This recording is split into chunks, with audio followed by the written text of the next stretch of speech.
So, hi guys. So, I have another doll. Mail here.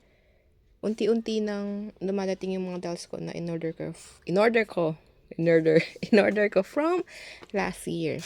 So, we have here is another mermaid doll. So, she is Gwen. This one is from series na Color Change. And yung parang meron siyang pa snow globe here. So, tatanggalin ko lang yung cling wrap niya. So, we can appreciate the beauty of Gwen. And here's Gwen.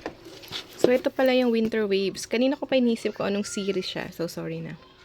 So, this is Gwen. Para siyang Snow Queen. So, ito yung accessories niya. And, here's her face. Ganda nung hair niya. Parang nag-match talaga yung hair niya sa outfit. So, ito yung parang sa head niya. The bag, pearly yung strap. So, meron din siyang earrings. Nagsasparkle yung face niya. So, the dress. So, ito yung parang snow globe effect niya. That's the tail. So, this is Gwen.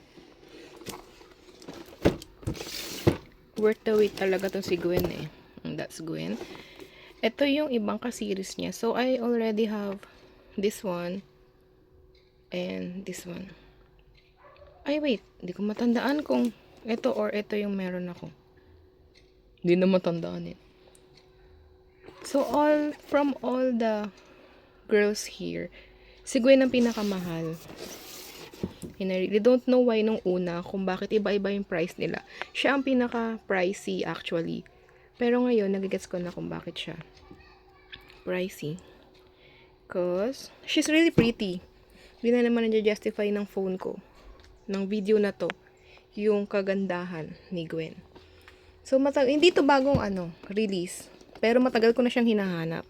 Sadly, hindi na naman siya na-release here sa Philippines. Pero ang na-release na mermaids is yung first wave. Pero ito, hindi na siya na-release. So, I'm very happy na yung binibilang ko talaga ng dolls ngayon, merong ganito sa kanila. So, yun, pinaship na naman by Sea Cargo dahil galing na naman siya abroad. So, here's another mermaid doll, guys. And, meron pang padating na new dolls. So, that's it for today. Hahanapan ko na naman siya ng space dun sa shelf at masikip na talaga yung shelf. I need another one. So, that's it for today's video, guys. Until next video. Bye-bye.